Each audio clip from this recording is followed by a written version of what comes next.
When I speak to people, I don't usually make notes.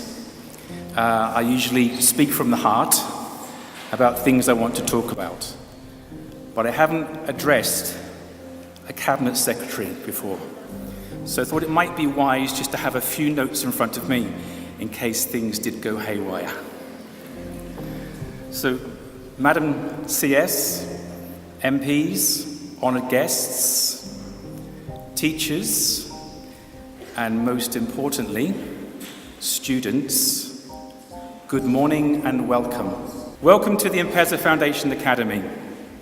I spoke briefly at the opening yesterday, and I said to you how I've been in Kenya for almost 7 years, and how debating in the UK is not particularly popular. But I realized here very early on that debating is an extremely popular and passionate extracurricular activity that so many of you enjoy doing. And you know what? It's really, really important because it teaches you about critical thinking and about speed of thought. And those are important skills for you to become successful leaders and managers and workers of tomorrow. Our vision is to raise up transformative leaders through innovative educational techniques. And I believe it's the second part of that vision that's the most important thing about what we're doing. That we are looking at different ways of teaching young people here in Africa. It's all about changing what's happening in the classroom.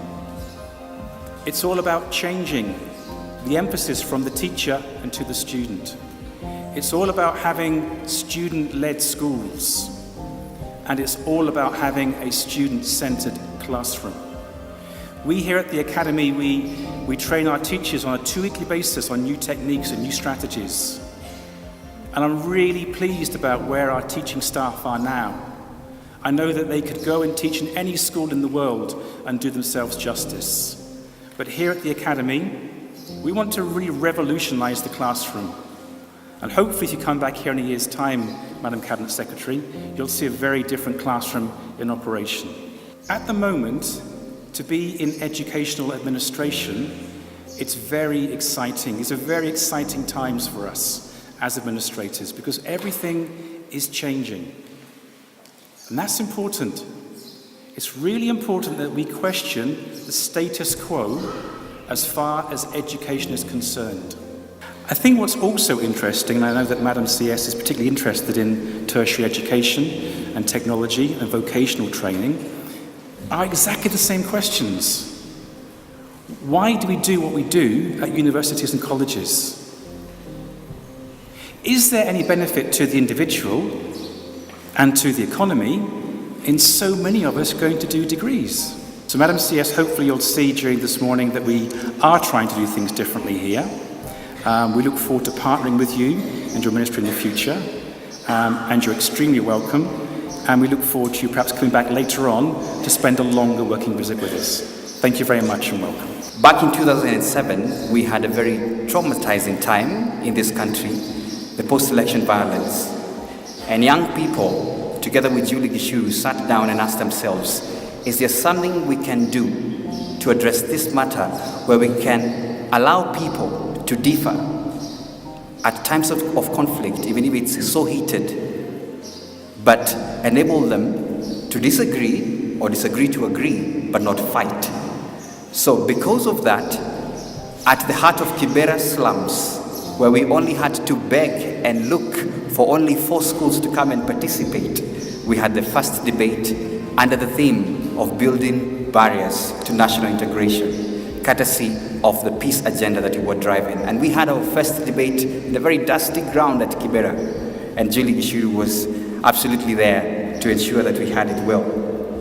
On that background then, we continued on to develop, and from the 4 schools, now we're talking to close to about 700 schools now this year, because now we're heading to Garissa and Marsabit. I think you could appreciate that, because now that's another further leader to go into. Under the leadership of our patron Julie Gishuru, we are so proud to say that, and even honored to say that we have now found partners who have come on board, and we are honored, first of all, to have the Ministry of Education, of course, represented today by Honorable Ambassador AMINA Mohammed, and of course, our able partners for the last 2+ years, actually, Safaricom, of course, brought in together here by Charles, and also to appreciate our patrons in schools and all the people of goodwill who have always been with us. Let's give them a round of applause.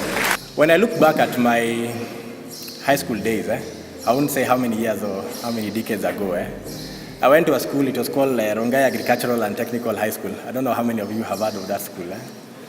It was a school also which tried to do things a bit differently. It was a Catholic school, but it was actually, the agricultural and technical was not a theoretical agricultural and technical. I was just telling my daughter that when I finished those 4 years, I knew everything about pig animal. I could take care of pigs, rabbits, chicken, goats, and everything. I could make, I could repair bicycles, I could do woodwork. But for me, when I look back at that period of time, there were two things I think which have always lived with me, which is the issue of the freedom to be told you can actually make decisions. Because our society treats young people like they don't have a mind of their own. At home we are told this is the only way to do it. So it was actually very different to go on to school and then you're told you're gentlemen. Gentlemen decide for themselves what they want to do in their lives. If you want to make it in life, it's up to you. If you don't want to make it in life, it's up to you. If you don't do the right things for your later on life, if you don't start now, you are going to set up yourself up for failure. It was a strict Catholic school, but they had that freedom to say, do the right thing for yourself. I was a member of the debate team for year 1 and year 2. I don't think it was as fancy as this. But I also say, from the debating sessions, you pick two things which were not part of your day-to-day life. One was critical thinking. That actually, you're told debate a certain topic, convince someone. There's no textbooks to refer to, there's no your father told you this. It's up to you to say, what is the message that I'm going to sell to this individual? How do I package my message? How do I respond to the points that they raise? And actually, Dr. Walker said actually that what you learn in school, half of it you never use it anywhere, or 95%. But the things you require in life is that ability, one, to think for yourself, actually see what are the issues that we are facing, what can we do about them. But even more importantly, you have to communicate because there is no organization, even in the government, where you are alone. Everything is about people, everything is about partners and partnership. So if you're not able to communicate, articulate your point of view, where are you coming from, why should we buy into the vision that we are selling? Actually, the greatness that you have inside you will never come out. So debate is a critical, actually, even if you fail in mathematics, but you're great in debate, I can tell you will make it in life. One of the things that we also realize that the youth are the future of the country, the youth are the future of Safaricom. I think you all know the statistics that I think 70% or so of our population is below the age of 25. Our median age, I think, is 17.9. So we're actually a very young population. But sometimes we actually you sort of forget it's not top of mind when you are doing the decision making in the office. So one of the things we said is that we really have to spend time to understand what do the youth want from, what are they looking for, and how do we partner with them on that journey of success. And that's why we created a sub-brand called Blessed by Safaricom, which is actually realizing that there's a specific focus which is required for the youth. And the youth actually told us that, one, it became very clear there was a very strong burning ambition for all the youth about, I want to make it in life. That was a commonality for all the kids we talked to, whether they were in Kibera or Masabit, whether it was urban or rural. That was a common thing. Second thing that came out was actually the reality that formal jobs are too few for all of us. If you say that we have 80,000 formal jobs and there are 1 million youth coming to the job market, this becomes a funnel that is becoming an issue. The third thing which also came out is that most of them have talents. They have talents, they know some, and the economy has changed. The jobs which were there coming up now were not jobs which were there before. There are some jobs which, if you told our parents I wanted to do, whether I wanted to become a DJ, whether I wanted to do social media marketing, they'll say, are you crazy? But actually people are making money on those jobs.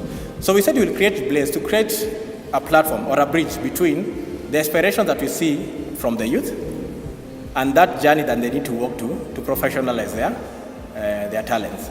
And that's why we are proud to partner with everyone who is doing anything relevant in the youth space. That's why Great Debaters was a very synergistic partnership with Blaze, because it is promoting critical thinking, it's promoting diversity, it's promoting people to connect together to understand how other people,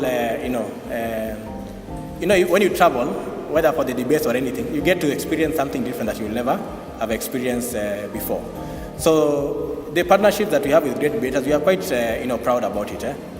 If I now come to the kids who are participating, I'll only leave you with one message, which is basically, if you look at the life skills that you need, I will not comment about mathematics, because I also don't use the mathematics a lot in my day job.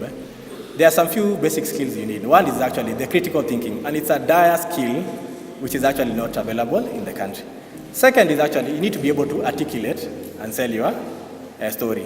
Whether you are selling it to a customer, whether you are selling it to your boss, whether you are selling it to someone you want to fund your business, you have to sell your story.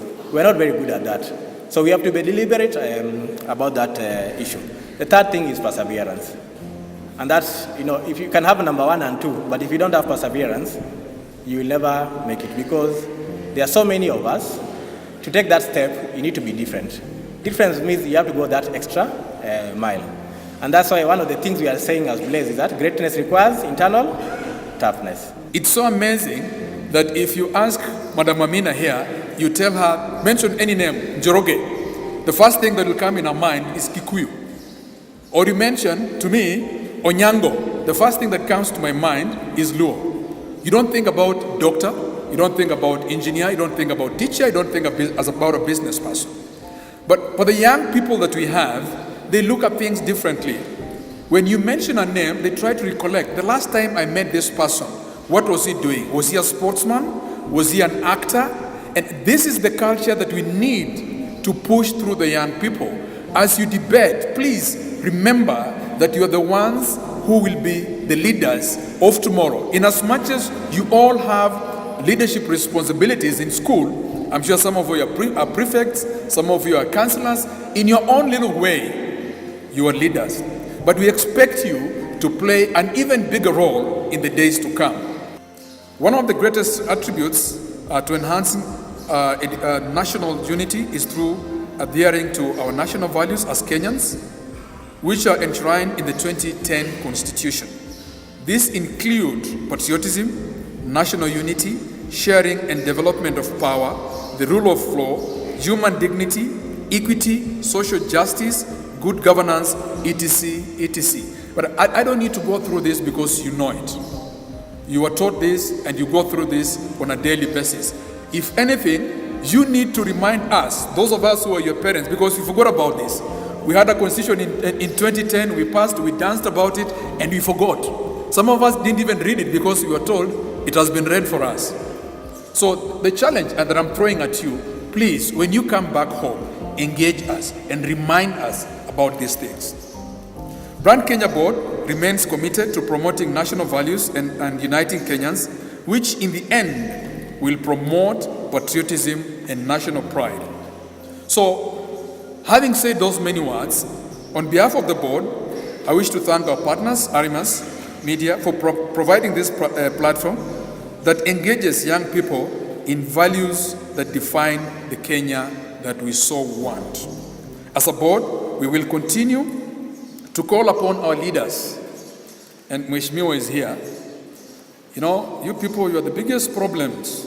You're the biggest troublemakers. Please, please, we want these young people to aspire to be Kenyans when they grow up. Okay? You are our role models. Let us ape the positive things from you. So I leave you with the words of Fela Durotoye, is an author, who said that a nation is not defined by its borders or the boundaries of its landmass, but rather a nation is defined by adverse people who have been unified by a cause and a value system and who are committed to a vision for the type of society that they wish to live in and give to the future generations to come. You guys, if you do the right thing, we are going to be the next employers in this country. But listen to me, there's something we must do. Sometimes I get very cross. Look at you. Actually, look at me. From here, sometimes I wear a cap. I could not wear one because CS was coming. Usually people know me with a cap called written jungle. But if you look at that cap, to my shirt, to my trouser, I won't mention a lot of things, but even look at my shoes, everything is Chinese. Oh my God. Everything. If you go to a supermarket, the wheelbarrow that used to be done in Juakali, now it is in the supermarket. If you look at the spade, the one that used to be done in Juakali, now it is in the supermarket. Look at the spoon, look at the matchbox, look at all those things you used to call Pogoni, Twiga, all those nice good names, Kenyan names, all of them are foreign. They are either from China, from India, from Brazil, from America, from wherever. Please, I am putting a bill in parliament, yes. And I'm saying anything that we're making here in this country, anything, if you want to buy a foreign one, you're going to pay 10 times, because we must start believing in yourselves. The moment you come, I am sure God is going to help you, and you're going to go out of this country. You are going to see how other countries do their things. They do not open their doors like this. We are open to all the junk. It's coming here. You are after your education. Very nice education. Steve cannot sleep because he's giving you the proper education. After that, you are nothing because you cannot work. There's no job for you. There's totally no job for you. This accounting of Vika constituency, we want to make education our priority. We want to make education number one. We are doing a lot of things. We have got our small budget called the CBF, and we want to turn these primary schools into academies. My parents were really not formally working, and I'm sure that I would have earned a place here at the academy. And so I actually identify fully and totally with each and every one of you who is seated in this room. I've lived that life and have walked that journey. And I've also been privileged in many ways with the kind of support, assistance, encouragement, helping hand that I received along the way. And I hope that because I'm standing here, I probably did put some of it to good use. Yeah? I think I did put some of it to good use. I know you'll do it better than I. I truly believe that. And you know, I was sitting next to two truly amazing young people this morning. Ethan Macharia Maina and Stella Nyambura Wainaina. And I'll tell you two things that I was told this morning, because when I was thinking about coming here, I thought of so many things that I could tell you. I did not know how much I would actually learn coming here and just sitting with two Form 1 students.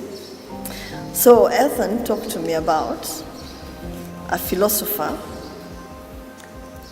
who said the following, and I'm going to quote him: "Aspire to inspire before you expire." I don't know how anybody could put it better. I think he was listening to Mheshimiwa, talking about his own experiences, and he said, this is how it should be said best, that you actually have to aspire to inspire before you expire.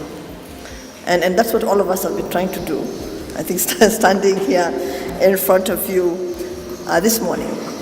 As you engage in debate and competition, cultivate a habit of thinking in terms of solutions.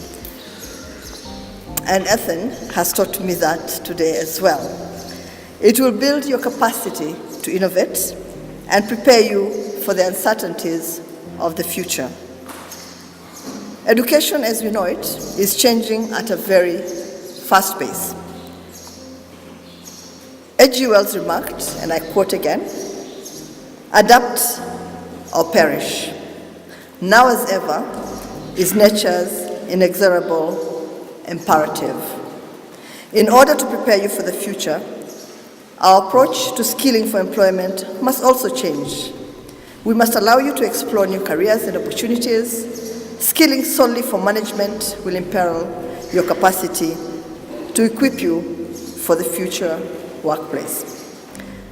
In preparation for this, I spoke about this a little earlier this morning. We are revamping technical training to accommodate as many of you as possible for skilling in an atmosphere of excellence such as this one. We have also embarked on a comprehensive reform process of our universities and colleges. It will soon be mandatory to have career centers in all our universities, colleges, technical institutions, and schools. These centers will be linked to the market and attuned to the demands of industry to ensure that we address the existing skills to market mismatch. Ladies and gentlemen, dear students, let me conclude by saying that our greatest priority is the success of our learners. The reforms we are putting in place will guarantee the wealth of our nation and the comfort of your future. Do not allow yourselves to be distracted by arguments of correctness or incorrectness of any existing or intended reforms or way of life. That is not your priority. Your priority is to complete this stage of your education and transition to the next. The Ministry of Education has the capacity to respond, to realign, to advise and implement every existing education policy. Let me appreciate the M-PESA Foundation for putting in place this excellent academy in such a short time. 2.5 years, 3 years? Our society is stronger when we all pull together as government and the private sector, and with support from social sectors and vice versa.